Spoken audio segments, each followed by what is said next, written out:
Jelaskan kepadaku tentang cangkir kecil yang bergantung di ikat pinggangmu bagian depan. Iblis menjawab, "Wahai Nabi Allah, di dalamnya ada berbagai syahwat dan di alat perangkapku yang pertama-tama aku jadikan alat untuk menjerat orang mukmin adalah wanita."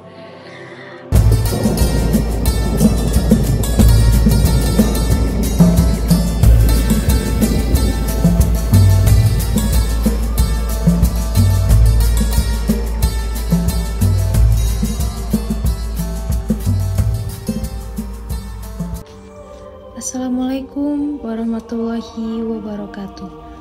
Halo Sobat Muslim Faith, semoga Allah selalu melindungi kita semua. Dan di video kali ini kita akan membahas tentang inilah rahasia terbesar iblis yang dibongkar oleh Nabi Yahya alaihissalam. Abu Muqatil meriwayatkan dari Silih bin Sa'id, dari Abu Shaf, dari Al-Hasan bahwa Rasulullah SAW bersabda, "Suatu ketika iblis laknatullah, sang pengingkar Allah Subhanahu wa Ta'ala, mendatangi para nabi dan berbicara dengan mereka. Ia mendatangi semua nabi, mulai dari Nabi Nuh alaihissalam sampai Nabi Isa alaihissalam, Ibu Maryam, serta kepada nabi-nabi yang hidup di antara keduanya. Hanya saja tidak ada nabi yang paling banyak dan paling enak diajak bicara kecuali Nabi Yahya ibu Zakaria. Suatu hari iblis menemuinya ketika iblis hendak pergi. Nabi Yahya alaihissalam berkata kepadanya, Abu Murrah nama sebenarnya adalah Al-Haris dan gelarnya adalah Abu Murrah.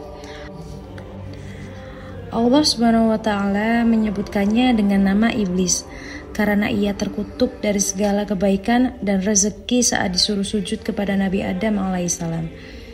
Nabi Yahya alaihissalam berkata kepada iblis, "Aku Murrah, aku ingin meminta suatu hal kepadamu dan aku harap kamu tidak menolaknya." Iblis menjawab, "Iya, aku akan mengabulkan untukmu wahai Nabi Allah."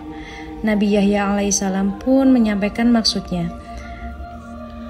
"Aku ingin kamu menampakkan bentuk dan rupa aslimu serta memperlihatkan berbagai bentuk perangkapmu yang kamu gunakan untuk membinasakan dan mencelakakan manusia." Mendengar perintah Nabi Yahya alaihissalam, iblis berkata, "Anda meminta suatu yang berat permintaan. Anda membuatku berada dalam kesulitan, namun aku tidak bisa menolak permintaan Anda. Hanya saja aku berharap jangan sampai ada orang lain bersama Anda yang melihatku dan akhirnya keduanya bersepakat untuk bertemu esok harinya di saat siang." Pada keesokan harinya, pada saat yang telah ditentukan, iblis tiba-tiba muncul dan berdiri di hadapan Nabi Yahya alaihissalam. Ia melihat ketentuan Allah Subhanahu wa Ta'ala yang agung. Iblis tersebut berubah bentuk menjadi mirip hewan yang buruk dan menakutkan.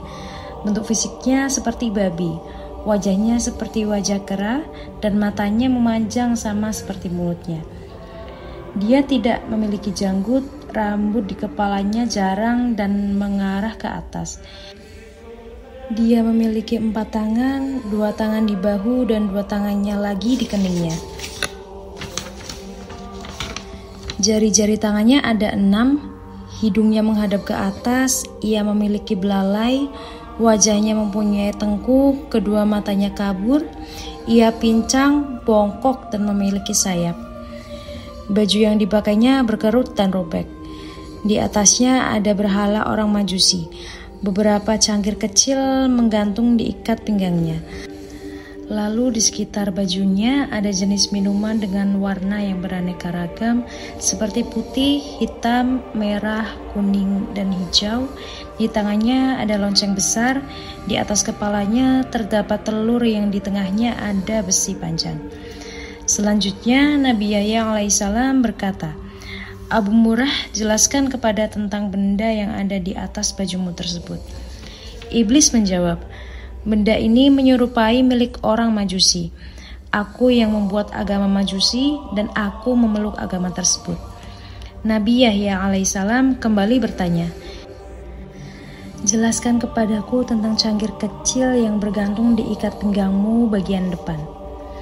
Iblis menjawab, "Wahai Nabi Allah, Di dalamnya ada berbagai syahwat, dan di alat perangkapku yang pertama-tama aku jadikan alat untuk menjerat orang mukmin adalah wanita.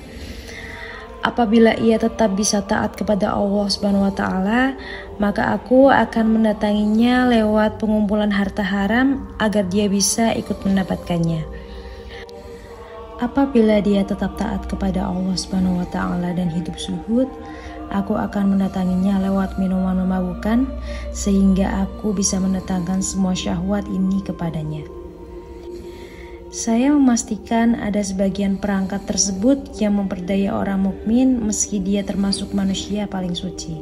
Nabi alaihissalam bertanya, "Apa bentuk jerat tersebut?" Iblis menjawab, "Wahai Nabi, jerat tersebut berupa berbagai aksesoris dan perhiasan wanita. Salah satu dari aksesoris dan perhiasan tersebut selalu mewarnai baju wanita, sehingga sesuai dengan wanita yang memakainya. Para lelaki pun akan terpikat melihat perhiasan yang melekat pada wanita tersebut." Nabi Yahya alaihissalam bertanya, "Apa lonceng yang ada di tanganmu tersebut?"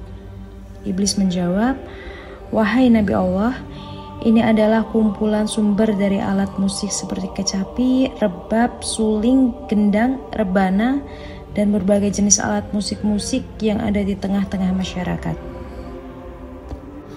Mereka berkumpul di pesta kemaksiatan dengan membawa salah satu alat musik tersebut. Lalu mereka bernyanyi, bersenang-senang, dan memainkan musik. Setiap kali melihat hal tersebut, aku segera memainkan lonceng ini sehingga suaranya bercampur dengan suara musik mereka. Dengan begitu mereka bertambah senang dan bertambah semangat dalam bermusik. Ketika mendengarnya, ada di antara mereka yang mengeluarkan telunjuknya, ada pula di antara mereka yang menghentakkan kepalanya, dan ada pula yang bertepuk tangan. Ini terus-menerus mereka lakukan sampai mereka puas. Nabi Yahya alaihissalam kembali bertanya, "Telur yang ada di kepalamu tersebut telur apa?" Iblis menjawab, "Jauhilah diriku dan perangkapku seperti yang telah dijelaskan oleh para nabi, orang-orang saleh, para ahli ibadah dan mereka yang suci. Anda harus menjaga diri dari godaanku seperti halnya di kepalaku yang menjaga telur ini dari segala bencana." "Bencana apa?" tanya Nabi Yahya alaihissalam. "Laknat dan kutukan," jawab iblis. Nabi Yahya alaihissalam kembali bertanya, "Kemudian apa besi panjang yang ada di tengahnya?" Iblis menjawab, "Besi panjang alat yang aku pakai untuk membolak-balikan hati orang saleh." Yahya alaihissalam berkata lagi, "Tinggal satu lagi, apa?" tanya iblis. Nabi Yahya alaihissalam melanjutkan, "Mengapa bentukmu sangat buruk dan jelek?" Iblis menjawab, "Wahai Nabi Allah, ini karena nenek moyang Anda, Nabi Adam alaihissalam. Tadinya aku dari golongan malaikat yang mulia. Aku tidak pernah mengangkat kepalaku dari sujud yang kulakukan selama 400.000 tahun, namun aku melanggar perintah Tuhan dengan tidak bersujud kepada Nabi Adam alaihissalam. Allah Subhanahu wa taala pun murka kepadaku dan melaknatku. Aku pun berubah dari bentuk malaikat kepada bentuk setan, padahal tadinya di antara malaikat tidak ada yang rupanya lebih bagus dariku. Aku pun menjadi buruk dan menakutkan seperti yang Anda lihat sekarang." Nabi Yahya alaihissalam melanjutkan pertanyaannya, "Apakah kamu pernah memperlihatkan dirimu dan perangkapmu ini kepada orang lain?" Iblis menjawab, "Tidak pernah. Demi Tuhan, semua ini tidak pernah dilihat oleh manusia. Hanya ada satu-satunya yang aku muliakan dengan ini." Nabi Yahya alaihissalam pun berkata, "Sungguh beruntung aku jika kamu mau menjawab dua pertanyaanku, yang satu umum dan yang satu lagi bersifat khusus." Iblis berkata, "Tanyakanlah wahai Nabi Allah." Nabi Yahya alaihissalam bertanya, "Terangkanlah kepadaku sesuatu yang paling menjadi harapanmu dan paling menguatkan punggungmu, yang paling menghibur juru tulismu, yang paling menyenangkan matamu, dan yang paling menggembirakan hatimu." Iblis pun menjawab, "Wahai Nabi Allah, aku khawatir Anda menceritakan hal ini kepada orang lain sehingga mereka akan menjaga diri dari hal tersebut. Dengan begitu, semua tipu muslihatku akan gagal." Nabi Yahya alaihissalam berkata, "Dalam kitab suci Allah Subhanahu wa taala telah menceritakan kondisimu. Berikut tipu muslihatmu kepada para nabi dan walinya. Mereka pun telah menjaga diri dengan cara mereka, sementara orang-orang yang sesat kamu pasti lebih bisa menguasai mereka. Kamu dapat mempermaikan mereka seperti tongkat yang dipukulkan kepada bola. Ketenanganmu kepada mereka tidak lebih diperhatikan dan dicamkan daripada ucapan Allah Subhanahu wa Ta'ala. Dan iblis kemudian menjelaskan, "Wahai Nabi Allah, hal yang paling aku harapkan dan yang paling menyenangkan adalah wanita. Ia merupakan jerat, perangkap, dan anak panah yang selalu tepat mengenai sasaran. Aku selalu berhasil dengan mereka, aku berhasil menjatuhkan wanita dalam kebinasaan. Ketika menggoda para ahli ibadah dan ulama, mereka bisa mengalahkanku, lalu aku kirimkan pasukan untuk menyerang mereka, tapi pasukan tersebut pun kalah. Pada saat demikian, aku ingat dengan wanita sehingga diriku menjadi tenang. Amarahku menjadi reda, emosiku lenyap, jiwaku menjadi tenang, dan kekuatanku menjadi bertambah. Seandainya wanita tersebut bukan dari keturunan Nabi Adam alaihissalam, pasti aku akan bersujud kepada mereka. Mereka adalah maduku, iman mereka adalah padaku. Setiap mereka memiliki kebutuhan, maka aku berusaha membantu mereka untuk memenuhi kebutuhannya.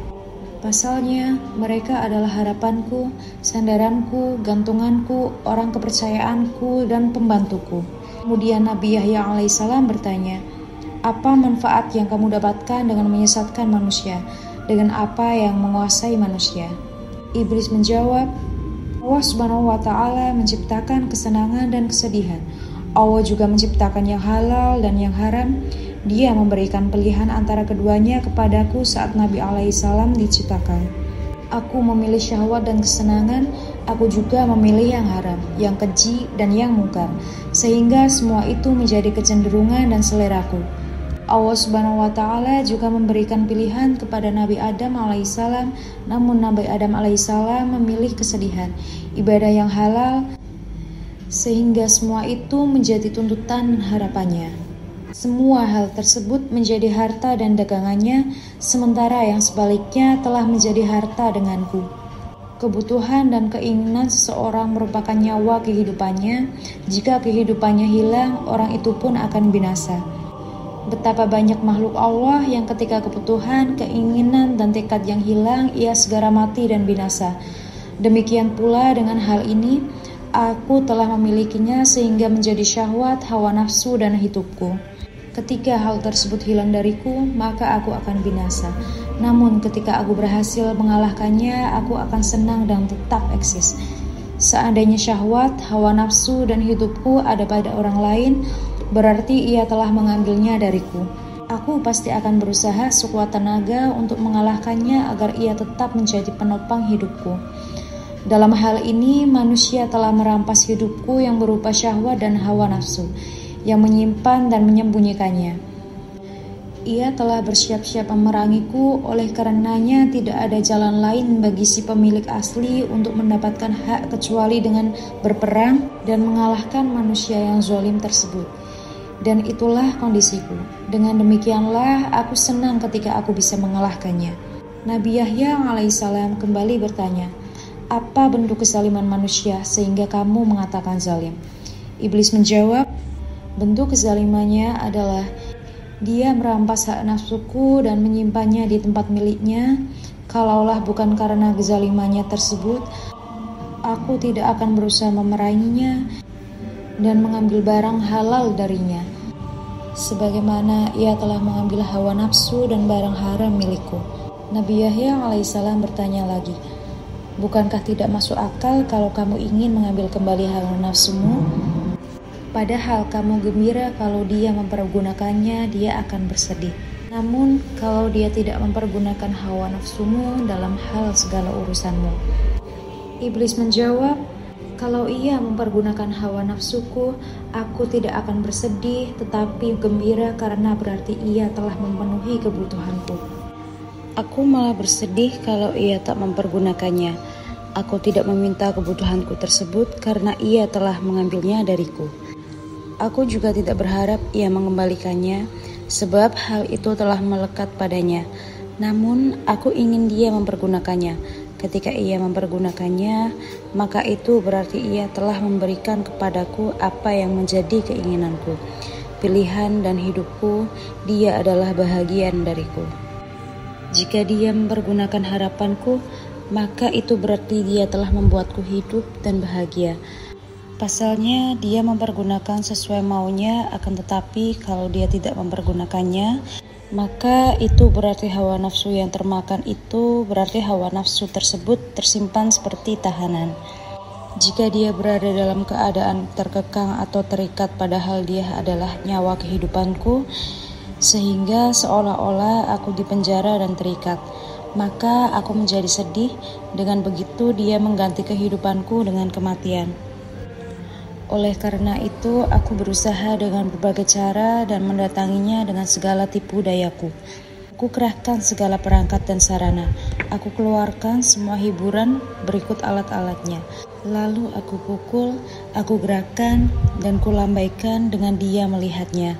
Dengan cara itu, dia mulai bermusik dengan semangat. Dia juga mempergunakan hawa nafsunya yang ada padanya, yang merupakan nyawa dan syahwatku. Aku pun menjadi hidup dan bahagia sampai dia menemukan jalan untuk bergerak dan terlepas dari pohon tersebut. Dan inilah yang belum aku sebutkan untuk siapapun juga semenjak putih ciptakan. Seandainya aku tidak melihat kelebihan dan kemuliaan yang Anda miliki, aku tidak akan menerangkan semua ini kepada Anda. Nabi Yahya alaihissalam kemudian berkata, tinggal satu pertanyaan yang bersifat khusus dan bersifat pribadi yang ingin aku tanyakan kepadamu. Iblis menjawab, iya, tanyakanlah. Nabi Yahya alaihissalam melanjutkan pertanyaannya, apakah kamu menemukan peluang untuk menggoda diriku dalam pandangan, ucapan lisan, atau etika kalbu? Iblis menjawab, secara umum memang tidak ada. Hanya saja ada satu hal dari Anda yang menarik bagiku. Meski begitu, itu sudah cukup bagiku. Ada satu pintu utama yang bisa aku manfaatkan untuk menggoda diri Anda. Ketika mendengar perkataan iblis tersebut, wajah Nabi Yahya alaihissalam menjadi suram. Ia bingung, hatinya sedih, jiwanya terperanjat dan kaget. Nabi Yahya alaihissalam berkata, apa itu wahai iblis? Iblis menjawab, Anda adalah orang yang banyak makan. Kadangkala Anda terlalu banyak makan sehingga menyebabkan pencernaan Anda tidak sehat. Kondisi Anda juga menjadi lemah, ngantuk dan lemas, dan gampang tidur. Kadangkala Anda tidur di saat Anda harusnya bangun di tengah malam untuk beribadah. Ini yang menjadi menarik bagiku dari diri Anda. Nabi Yahya alaihissalam berkata, dengan kondisi tersebut kamu mendapatkan kesempatan untuk menggodaku? Iblis menjawab, iya wahai Nabi. Nabi Yahya alaihissalam berkata, apa yang membuatmu gembira dengan itu? Anda tidak mencamkan apa yang aku sebutkan pada Anda. Aku akan mengiring Anda pada sesuatu yang dibenci oleh Allah Subhanahu wa Ta'ala, yang tentu saja menjadi sesuatu yang aku sukai. Sebaliknya, sesuatu yang disukai Allah Subhanahu wa Ta'ala adalah sesuatu yang aku benci. Ketika manusia membeli sesuatu yang aku benci, aku tidak berdaya atasnya, sehingga aku berusaha tenaga untuk menipunya sampai dia memilih apa yang aku sukai.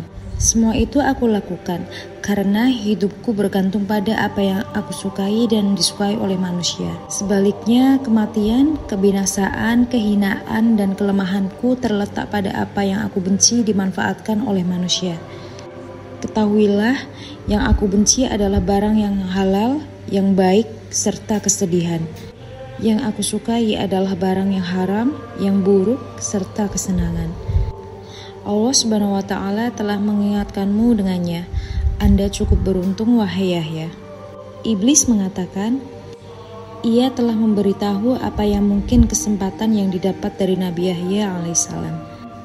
Nabi Yahya alaihissalam berkata, sepanjang hidupku hanya itu kesempatan yang bisa kamu dapat dariku? Iblis menjawab, iya, tidak ada lagi hanya itu. Nabi Yahya alaihissalam kemudian menjelaskan, aku berjanji kepada Allah Subhanahu wa Ta'ala untuk tidak meninggalkan dunia dalam kondisi kenyang. Mendengar hal tersebut, iblis menjadi marah dan sedih. Sebab Nabi Yahya alaihissalam telah melakukan antisipasi tipu daya iblis. Iblis berkata, Anda telah menipuku dan membuatku kesal. Harapanku pun sirna kepada Anda. Iblis pun meninggalkan Nabi Yahya alaihissalam dengan sangat murka. Inilah sedikit kisah tentang pertemuan Nabi Yahya alaihissalam dengan iblis laknatullah alaihi. Mudah-mudahan dari kisah pertemuan Nabi Yahya alaihissalam dengan iblis, kita mendapatkan beberapa pelajaran dan hikmah.